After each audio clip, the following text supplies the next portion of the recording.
Yeah, thank you, Jolene. Thank you, Christina, for inviting me into the space. I will tell you that traditionally I would be doing this from my office in Tulsa, Oklahoma, where I'm a professor at the University of Oklahoma. But today I'm actually in Jeff Allen's office in lovely Bremerton, Washington. So I finally made it to your great state. So thank you for letting the sun shine one more day. So I do appreciate that. So today I'm going to give a talk, obviously, on the science of hope. This will be sort of the science and the power of hope. I will make it a little bit interactive. There's going to be some slides that I'm going to ask you to engage with me on. So just a little bit of a heads up. And then I'll also try to leave some time at the end to do any Q&A. But a little bit first about me and my background. I'm a psychologist by training. And I always like to clarify that I'm a quantitative psychologist by training, which means my PhD is in statistics, research methods, and the philosophy of science. And the reason that I like to kind of highlight that is because I've been doing work for about 17 years, and the first 7 to 10 years was really focused on building the science around this concept of hope. And so I've been specifically interested in three basic questions. The first one is, what is hope and why does it matter? The second question is, how does trauma and adversity rob us of hope for children, for adults, and for families? And then the most important question is, how do program services nurture and restore that hope?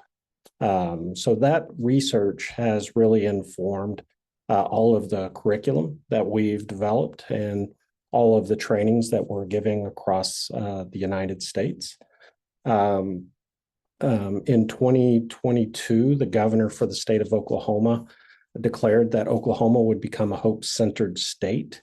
As part of that, we've been working hard to train 111 state agencies and 30,000 employees, community partners, school districts, et cetera. So anyway, just a brief introduction for me. I will tell you that when I first came to the University of Oklahoma, most of my work, even today, has been focused on pretty high trauma spaces. So a lot of work in domestic violence, child maltreatment, homelessness, food insecurity, et cetera. That still is very much a passion that I have and greatly informs the work that we do on hope. So with that, I'm going to go ahead and jump in and get going. I will try to pay attention to the chat feature, but I'm going to do it in the context of the engagement where I'll ask you. So if you happen to write a question down, I'll try to catch it, but just know that that I am going to reserve time at the end for some Q&A. So give me a moment to share my screen. And there we go. And so Jolene, I can see you. Can you see my PowerPoint screen okay? Good, good. All right. All right, so what I'll do is just introduce where I first stumbled onto this this concept of hope. I haven't always been interested in this concept, though once I stumbled onto it and began to really explore what hope is and why does it matter, it is the sole focus of all of my professional and a great part of my personal life as well. I guess I will go ahead and let you know from the very beginning that hope is something that is also very, very personal to me. I was a homeless youth So in the 8th grade, I made the decision to transition into homelessness because it was going to be safer, at least in the short term. So a lot of those personal experiences also greatly influence the way that I've been thinking about this concept of hope. About 17 years ago, I was doing a housing needs assessment for an organization that provides services to those living with HIV and AIDS. And please remember, 17 years ago was very different than today. But as part of that, I was fortunate enough to get to meet a young man named David. And David and I had about a 5 to 7 minute long conversation. And David is the one who introduced me to this concept of hope. And so when David and I first began our conversation, he shared with me that he was 19 years old, and that 3 months earlier, he learned that he was HIV positive. Now, when David shared that with me, the first thing as a psychologist that goes through my mind is this concept of what is wrong. Given the adversity that he's experiencing, what must be wrong? So I'm looking for things like depression and anxiety, maybe some emotional dysregulation. And David then shares with me that 2 weeks earlier, he had disclosed to his parents that he was HIV positive. They kicked him out of the house, and he'd spent those last 2 weeks unhoused, homeless, in downtown Tulsa, where I'm from. So now I'm including social isolation and sort of lack of connectedness to survival services, et cetera. But it was in that moment that David shifted the conversation that changed my life forever. And in particular, he began to talk about his future. Very specifically, he made an appointment. He walked down to our local community college, our downtown campus. He made an appointment with an academic counselor. He actually came back to that meeting, declared a major, and enrolled in his first semester of courses, all while trying to navigate survival of being newly unhoused. And as David shared that with me, I was just struck in the moment that I had spent my entire professional career focused on this question of what is wrong. And what, for those of you who've obviously been through the trauma informed, you know that it's the shift in the question has changed to the what happened to you. But for me, the question with David was more, what's right with you? And what I started to think about was, what is the strength that David has that allowed him to face this adversity of survival and still be future oriented? And I began to think about, well, what are the strengths that can be nurtured for children, for adults, and for families that can help us navigate through adversity to live life well, or to find strategies to live life well within the adversities, because we can't always escape that. And so this was really my introduction to this concept of hope, from this young man named David. And again, it was about a 5 to 7 minute conversation. So if I get enough time, an hour, I usually like to pay tribute to this young man who changed my life forever. Now, before I get going much further, one of the things that I would love for you to really engage in, to think about, is that for all of the work around the science of hope, as we work really hard to help organizations become hope-centered in their practices, hope is not the outcome. Hope is the process, and well-being is always the outcome that we're working towards. So first and foremost, I just want you to understand that while nurturing hope is a good thing, it's really the outcomes that it leads to that we focus on, predominantly well-being. And the second thing that I would like to make sure that you understand is that what I'm not advocating is that we ignore the adversity. I'm not advocating for that at all. I'm just saying that this idea of the way we treat well-being has historically been through this reduction of what's wrong. And that if we can identify depression and we can find strategies to reduce that depression, those are critical in our communities. Those are so important. But I also want us to recognize that the reduction of depression is not happiness.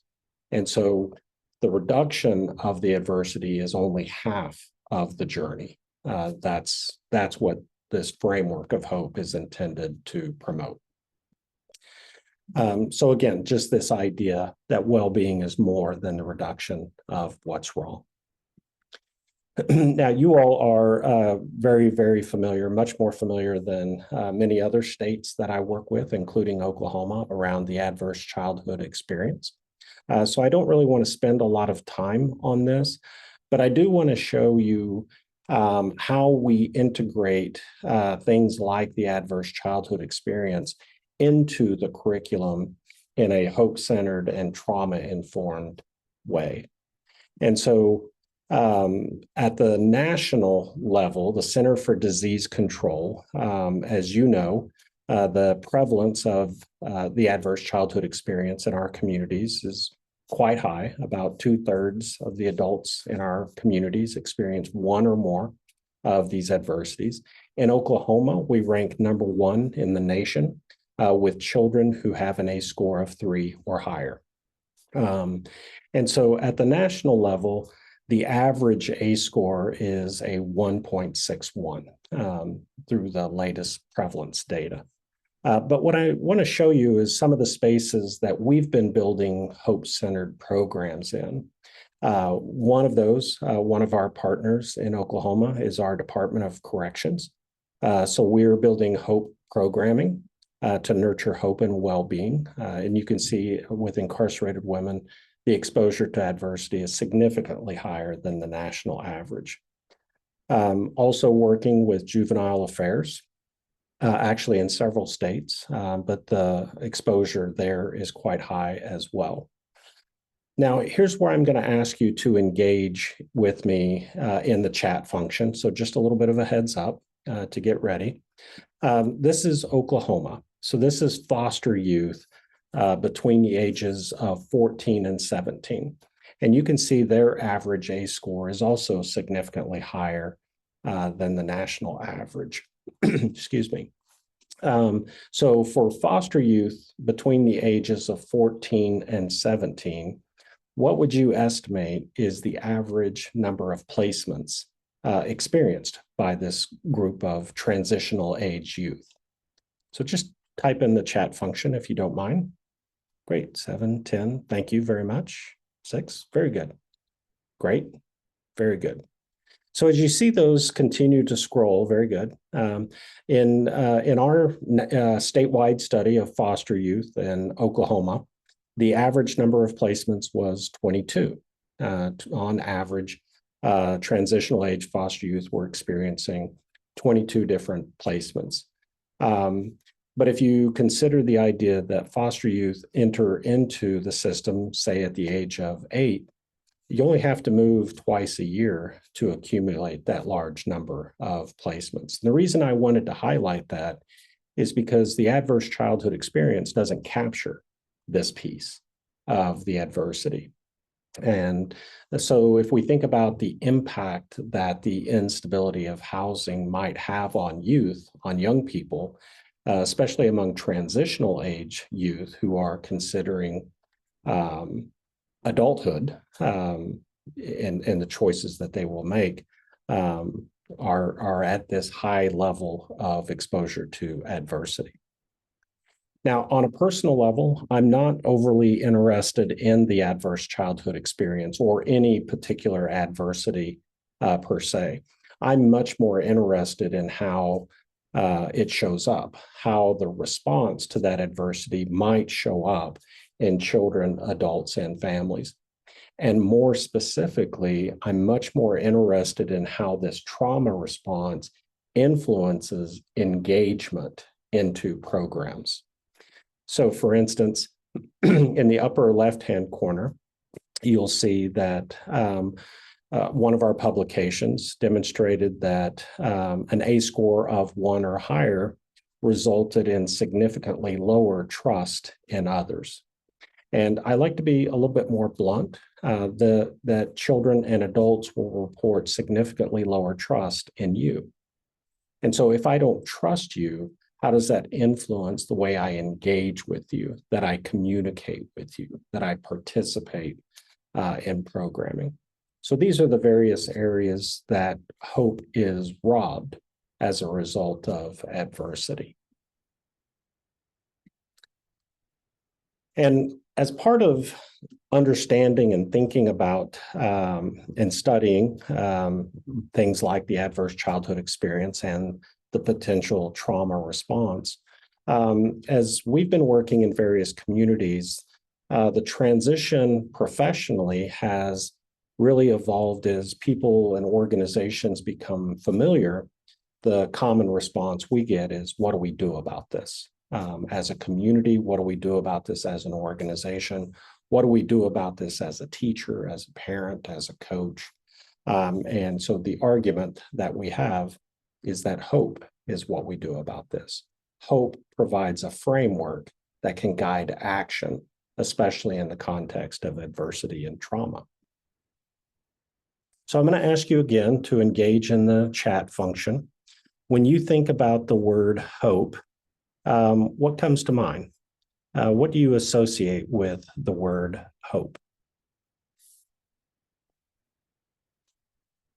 And just type that into, yeah, very good. Good job. Thank you. So as you can see, the various phrases, terms, words coming across, very good. Let me ask you one more question. Is hope a feeling that we have? Do you feel hopeful? Or is hope a way of thinking? Is it a cognitive process?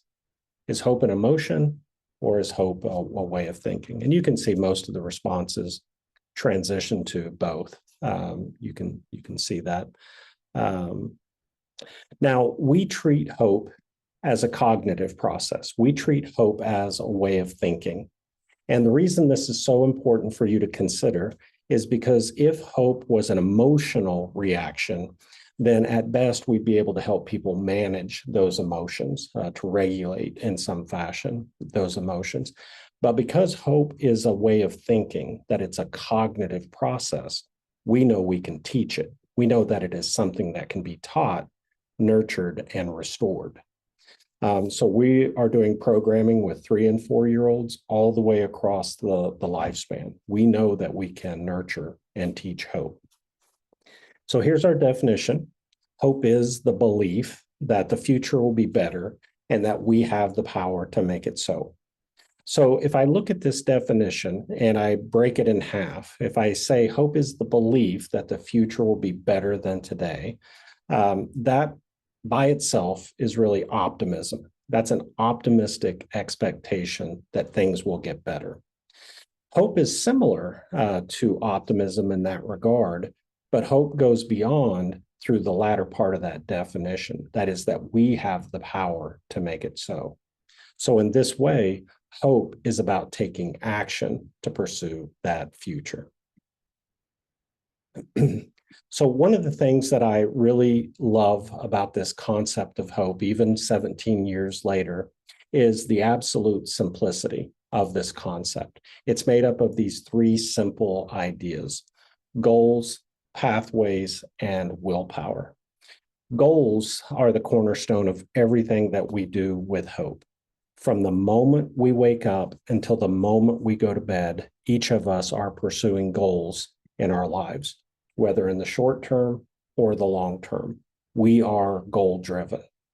The question with hope is whether or not we have the ability to identify the pathways or the strategies that we can use to pursue those goals.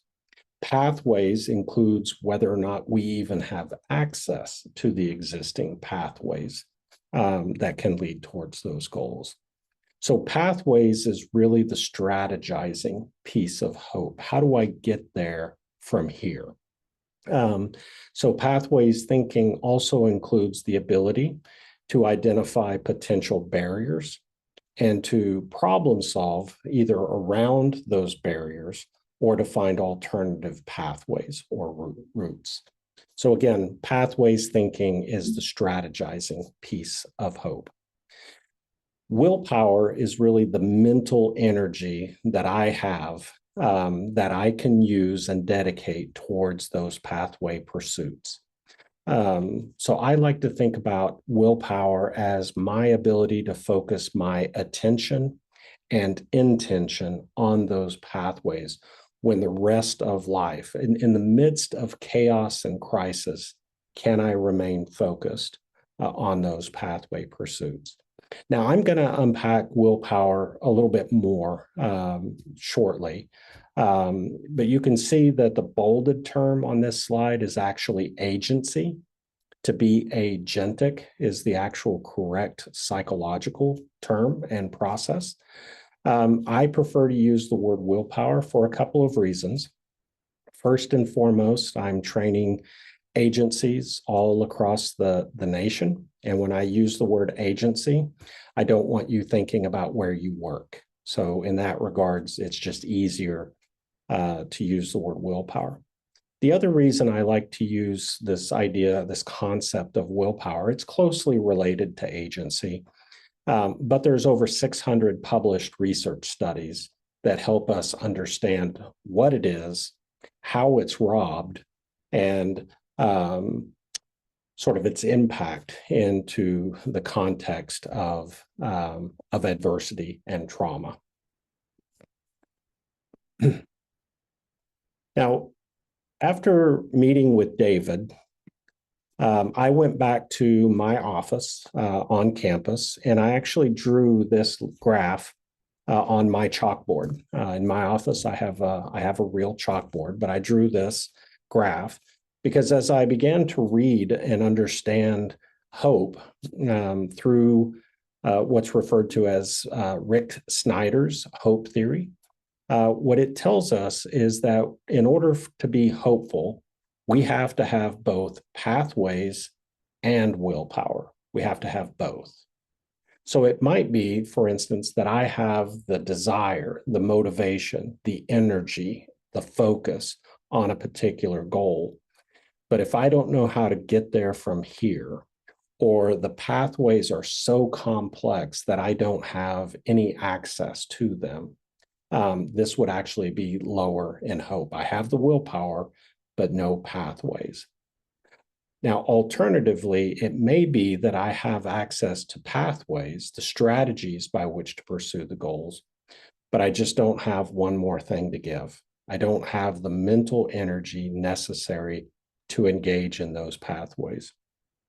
It might also be that I look at those pathways and I'm not interested in them. So in this regard, I have pathways, but no willpower. So this would also be considered lower in hope. So we have to have both pathways and willpower. So when I first drew this on the board and was reflecting on this, I had two major takeaways in that moment. And the first major takeaway, and this is going to be my challenge, my first real challenge to you in this presentation. The first thing that really occurred to me was that as I looked at this goals, pathways, willpower, what struck me is that I believe this is the single best description of the work that you do. I think mentoring is a pathway of hope for children and for families, for youth in our communities. I think teachers and counselors and coaches are pathways of hope. I think your program services are the pathways to goal achievement. The difficult piece is the willpower component, how to get people to engage and to stay engaged, especially in the context of adversity. So that's going to be my first challenge to you is as I do trainings around the country, some of the things that I encounter is that people are a little bit worried that we're asking you to do one more new thing. And I'm not necessarily advocating for you to do one more new thing. I'm asking you to consider the science of hope as a description of the work and the programs that you serve. So that was my first big takeaway. The second big takeaway was this was a new way of thinking about hope than I am used to. So for instance, if we think about what are some common phrases that we may use with each other around this concept of hope, what are some common phrases that you might use? If you've got time to put them in the chat. So you and I pass each other in the hall, and we might make a statement. Yeah, I hope you have a great day. I hope you're well. I'm from Oklahoma. We say all the time things like, I hope there are no tornadoes today. And when the severe storms pop up in Oklahoma, my willpower is impacted. I become very energized, focusing on the weather. But as you know, I have no way to control the weather. And so we have to understand the distinction between hoping and wishing. Wishing is when we have the willpower, the mental energy, but have no pathways available to us. Wishing is passive towards the future. Hoping is about taking action to pursue the future.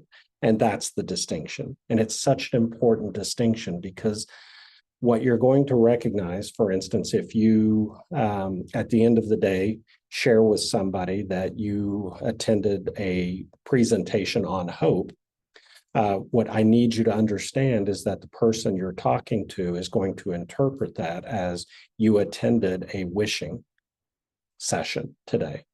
And we have to be very intentional about the definition and the components of hope. That hope is one of the strongest predictors of well-being. There are over 2,500 published studies that demonstrate that our capacity for hope is a significant impact to our mental health, to our social well-being, to our physical health. And there's a robust body of science, in particular in education. So in elementary, middle school, and high school, we see that when we nurture hope, we see significant improvements in classroom engagement, improvements in social emotional learning, better teacher-student relationships, increased attendance. One of the things that I really love as a professor is we're seeing a growing body of research that demonstrates that our capacity for hope, a youth's capacity for hope, is a better predictor of first-year college performance than the SAT, ACT, or high school GPA, even while controlling for social economic status.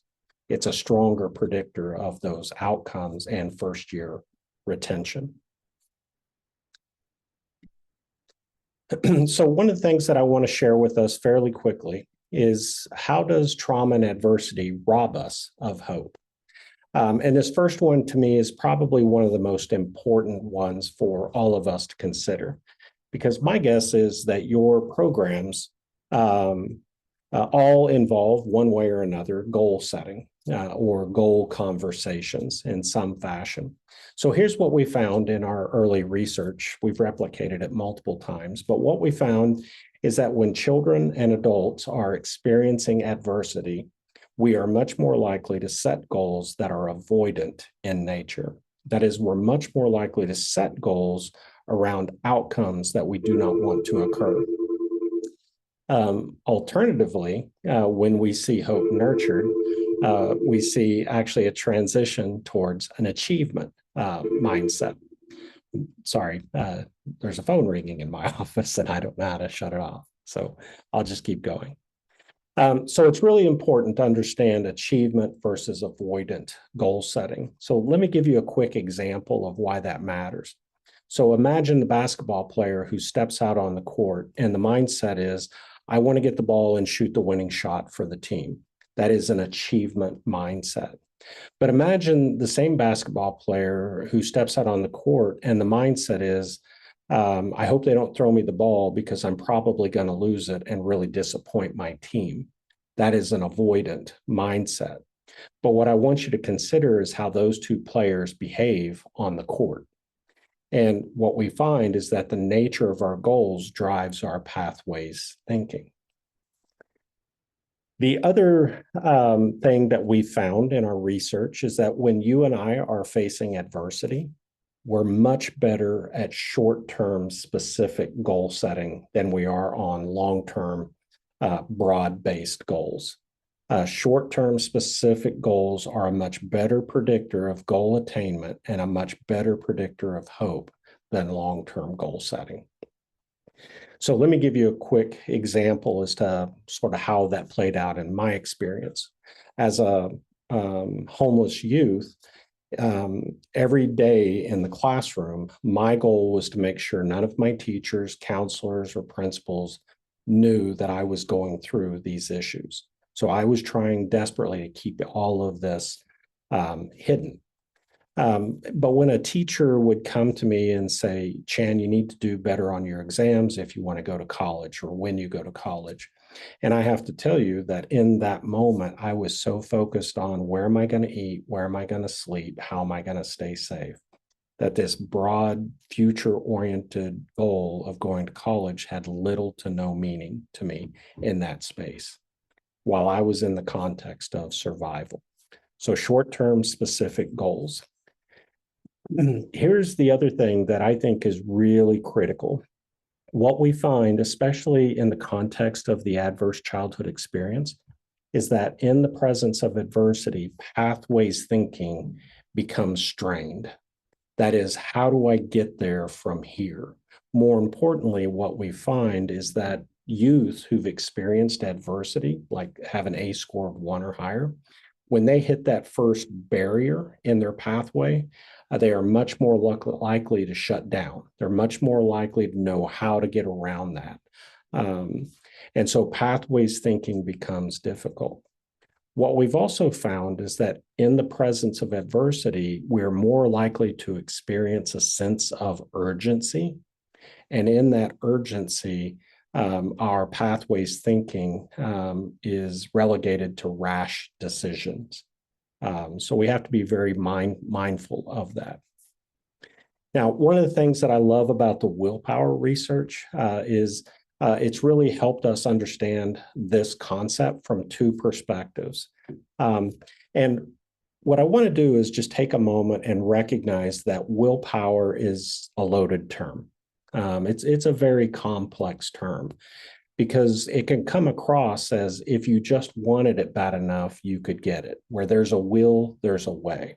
And what I want you to understand is that the research is very clear on this, that you and I have only so much mental energy to give day in and day out. And throughout the day, we are depleting that willpower. So willpower is a limited resource that each of us have. And so here's the problem. Each of us have gone home at the end of the day mentally exhausted or emotionally exhausted. That's what I'm talking about. That's the depletion of that willpower. But here's the problem. Willpower is strongly associated with self-regulation. And when our willpower is depleted, our ability to regulate our thoughts, emotions, and behaviors become much more suspect. So that's the first important takeaway from that research. The second thing that I find really fascinating is the research is showing that our willpower is significantly associated with the glucose in our systems. So if you think for a moment, what is glucose for us? It is our source of energy.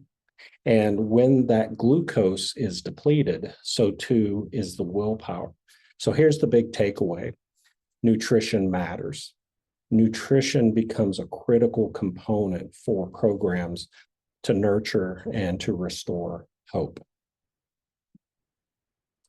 All right, so I'm going to get through this pretty quickly. To me, this is probably one of the most important slides because I'm going to ask you to put it all together. Everything that we've talked about up to this point, we're going to walk through this hypothetical experience where we're going to put goals, pathways, and willpower into action. So I'm going to ask you to use the chat function quite a bit. So just as a heads up. All right. So how many of you know how or have ever attempted to drive a manual transmission vehicle?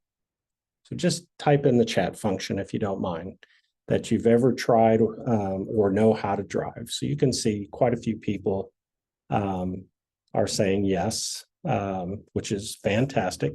Not everybody has, but for those of us who have, or for those of you who've never had that experience, what I'd like for you to just think about is the fact that you've actually seen it done, either in a movie or in real life. So this will be a hypothetical example that we can all participate. Now, here's my first question before I start the hypothetical example. In your mind, can you picture the vehicle? Can you see the vehicle in your mind? Can you see the pedals on the floor, the clutch, the brake, and the gas? And can you imagine the gearbox off to the side? Can you just close your eyes and imagine yourself sitting in the driver's seat of this vehicle? And then ultimately, even if it's absolutely luck, but just ultimately, could you just picture yourself driving down the road in this vehicle? Now, this is one of our guiding principles of Hope when we do the deeper 2-day, 12-hour training, Hope Navigator training. One of our guiding principles is this: imagination is the instrument of hope. Imagination is the instrument of hope. So it's one thing to cast a goal of what we want to achieve, but it's critical for us to be able to cast a vision of what goal success is going to be like, and to help the youth see themselves in that future. Because when we can see ourselves into the future, that ignites the very essence of hope, which is simply about the possibility. The possibility of what could be is the essence of hope.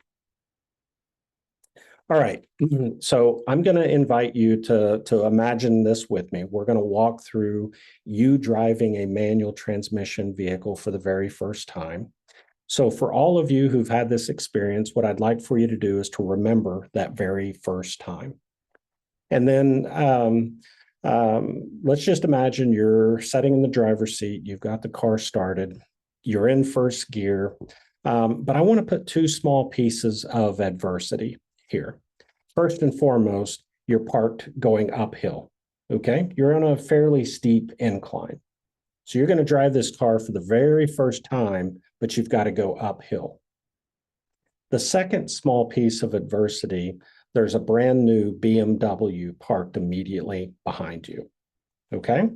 All right, so you're in the driver's seat, you've got the car started, you're in first gear, you've got to go uphill, you've got this brand new BMW parked immediately behind you. In this moment, what is your goal? As you slowly let that clutch out, what is your goal? And I'll just invite you to type it into the chat function. What is your goal? And so you can see we basically get two responses. The most common response we get is don't hit the BMW, don't roll back. What I want to highlight as you see those scroll in the chat function, not hitting the BMW, I want to point out, is an avoidant goal. Okay, it's an avoidant goal. What I really want you to understand is that when you and I are in adversity and stress, it is natural for us to think about the avoidant framework. Now, sometimes you'll see to give it the gas, to go uphill. Not always, but when we do process that, occasionally people will say, give it gas so I don't hit the BMW. So this is also really important because it may seem like an achievement goal on the outset, but when we explore it, it's actually coming from that avoidance space. Now, not hitting the BMW is a good goal, right? It's a great goal to not hit the BMW. What I want you to think about is, where is it coming from? And it's coming from fear and uncertainty. So while it's a good starting place, we certainly don't want people to stay there. All right, so you let the clutch out. You didn't hit the BMW, but you stalled the engine. You killed the engine. And if you could imagine what you're potentially saying to yourself as you have this moment of failure, I can't do this. I'll never be able to do this. This is the self-talk of a lower hope scenario. Now, I would also ask you to consider, why didn't you quit? Why didn't you quit in this moment of failure, for those of you who've had the experience? And what we ultimately discover is because we want to drive. And if we want to achieve the goal, we've got to figure this piece out. And so it's really important for us to understand in goals, pathways, willpower, especially when we're working with youth, is we have to understand it's their goals, not our goals for them, that it's their goal that we're working towards. Okay, so you didn't hit the BMW, so you start the car back up. And as you let the clutch out this time, you lurch uphill. You're successful. You're driving up the hill. But because practice makes perfect, we're going to pull over and do it again. So the third time, you let the clutch out and you kill the engine. But can you imagine what you're saying to yourself now about your ability to drive?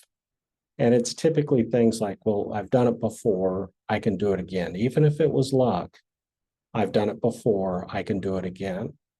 Now, this is another one of our guiding principles, and that guiding principle is hope begets hope. And what this means in this context is that this one opportunity for success demonstrates to me that the goal is possible. Even if it's luck, it is absolutely possible. And so it's this idea of shifting from the mindset of I can't do this to the mindset of, well, I've done it before, I can do it again. But I may still be in an avoidant framework, like don't ever park on a hill again. So pretty soon you learn how to let the clutch out, and you learn the pathways piece of driving a car. The question becomes, how well can you manage your willpower? And so if we think about it, how much of our attention is required when we first let the clutch out of that vehicle? And the answer is all of it. We have to be able to let all of that attention focus on letting that clutch out. Now, what I want to go back to is that if you could at least entertain the idea that your program services are pathways of hope, what we have to remember is that willpower is limited. It's a limited resource. And the way that we design activities and programs and processes has to be cognizant of the idea that some of the students, some of the youth, some of the families may have very limited willpower left over. And so creating early opportunities for success, creating smooth, clean pathways to the goal becomes even more critical. So this is goals, pathways, willpower. All right, I'm going to ask you to use the chat function again, and I'm going to be wrapping this up pretty quickly so we can do a little bit of Q&A. But I would like for you to just type into the chat your response to this. Yeah, very good. Thank you, Regina. So good. Absolutely. Yeah, very good. So you're seeing a lot of fear, despair come across. These are the very common responses that I get. But here's what we know. The loss of hope is actually a process. And despair is not the opposite of hope. Apathy is the opposite of hope. Apathy is when I look at a particular goal or I look at a pathway and my mindset is, no matter what I do, I'm going to fail, so why try? And if I do engage in pathways or goals, it's through the focus of failure and with anger, agitation, frustration. So the loss of hope is a process. So what we find is that when we begin to experience barriers, you and I, it's natural for us to experience anger, frustration, or anxiety. So emotion is an outcome of hope. If we're unable to navigate through those barriers, we can begin to experience a sense of urgency. where we run the risk of rash decision making. Ultimately, we can transition into despair. And despair is still an important piece of hope, because with despair, I still have the mental focus on that thing that I cannot have. So I have the willpower, just not the pathways.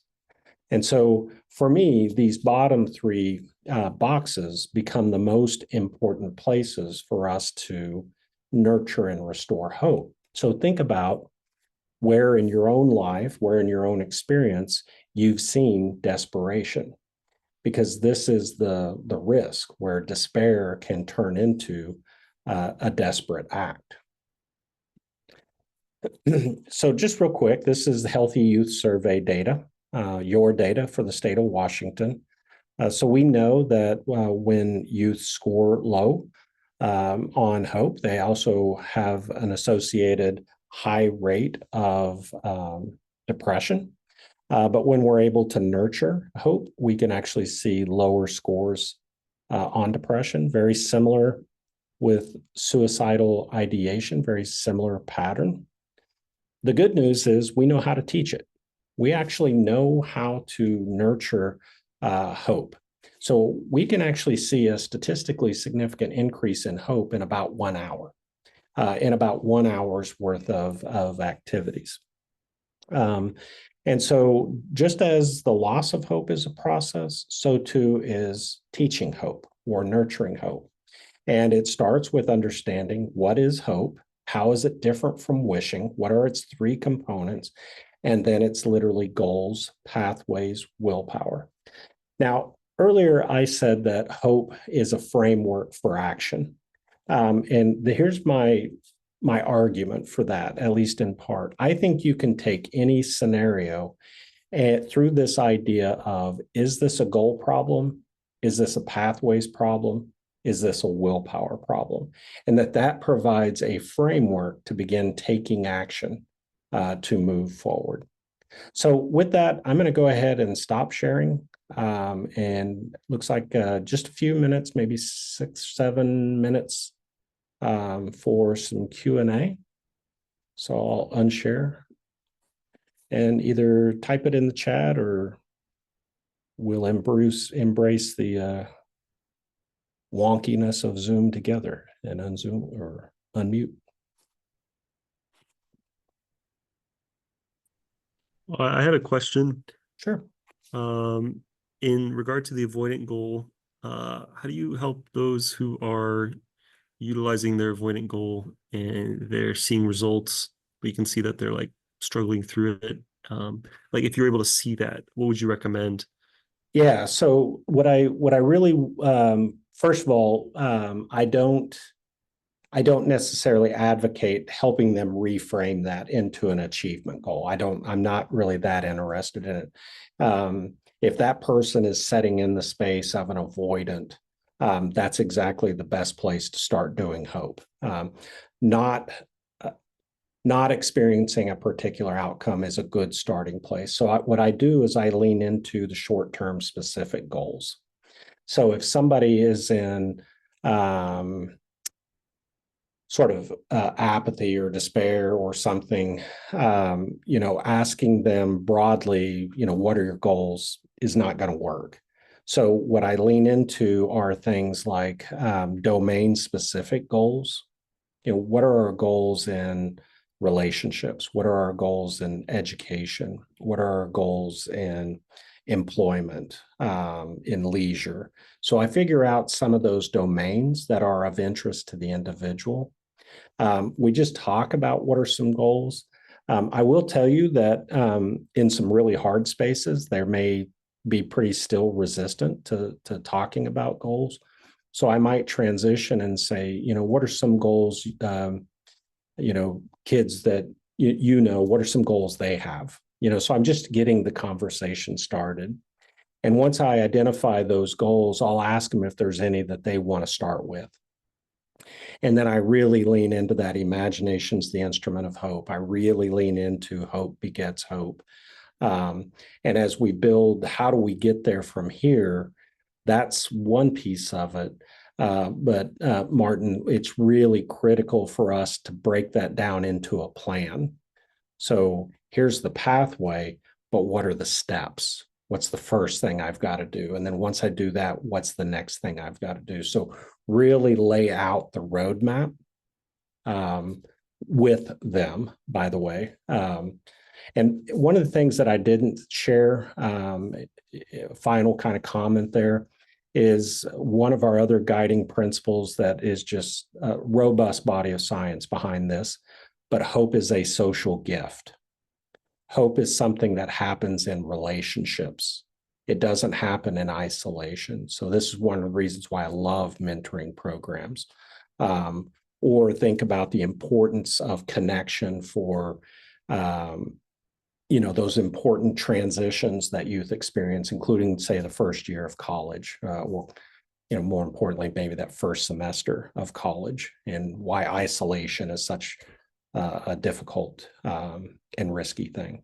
So, yeah.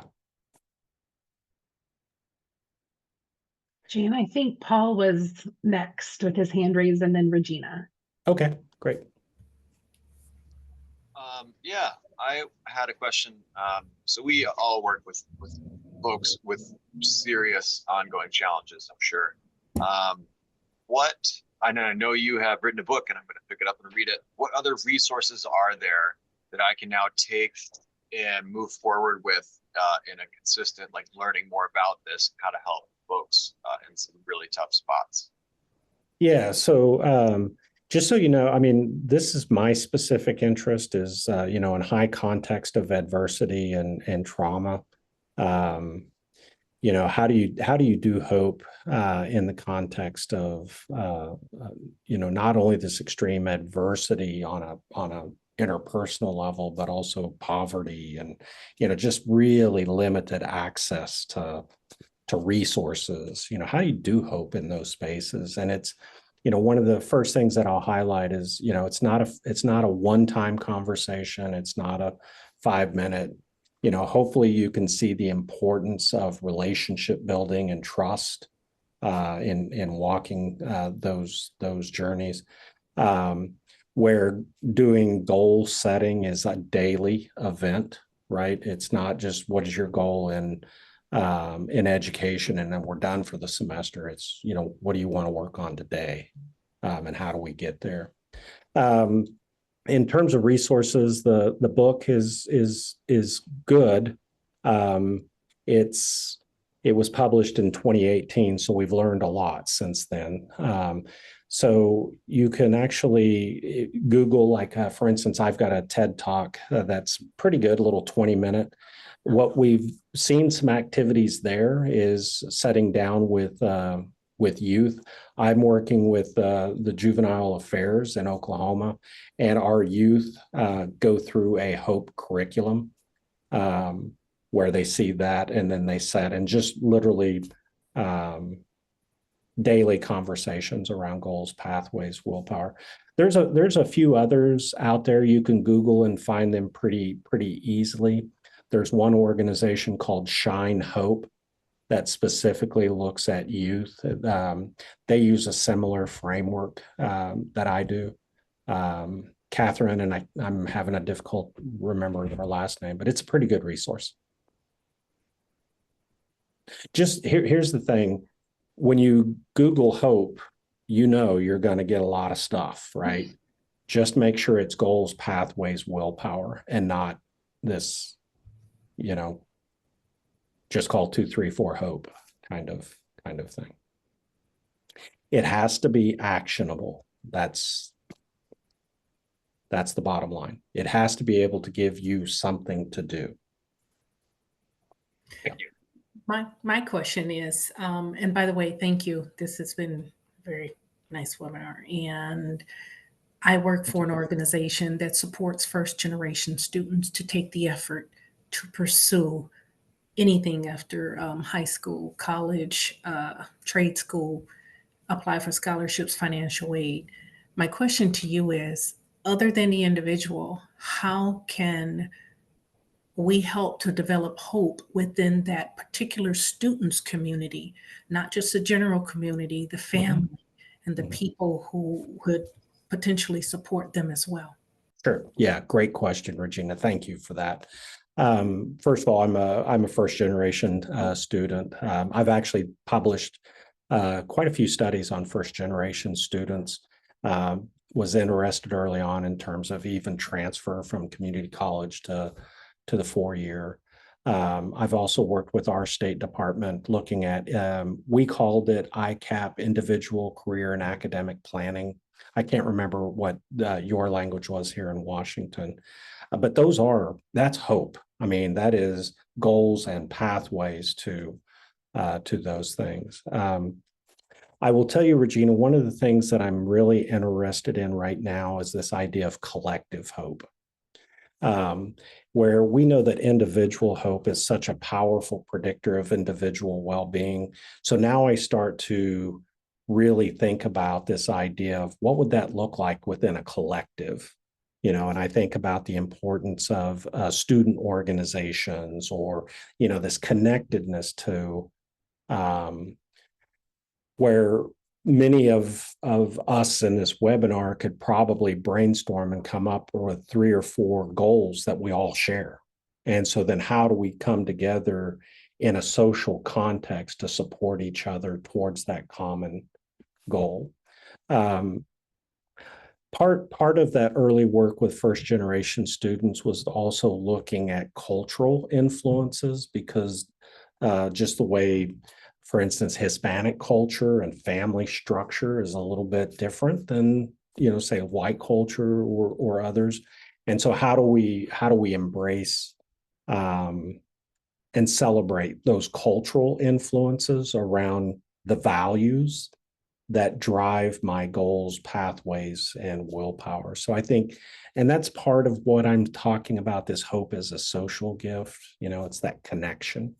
So that's my 3-minute or 2-minute response to a question that probably deserves 6 hours by itself. Yeah.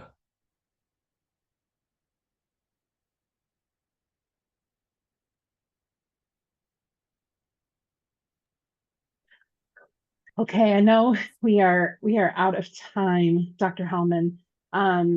First, I want to say thank you again to many. I saw your face somewhere in a group watch party from Clallam Resilience Project, and our friends at Kitsap. There she is waving. I can see the red shirt. So thank you to our friends at Clallam Resilience Project and Kitsap Strong for co-hosting with us at Mentor Washington. I know both Kitsap Strong, if you're a partner with them, they do some technical support in this area. Mentor Washington, if you're a mentoring program or a youth-facing organization, we also can do technical support in this area. We have a project coming up with the College Success folks, where we're going to talk about implementation. But please reach out to us if you want to learn more about implementing or steps for deeper training. There's a 2-day Hope Navigator training that goes much deeper. But thank you to everyone for attending today, and thank you again, Dr. Hellman. So glad to have you. Thank you all. Thank you all for your work.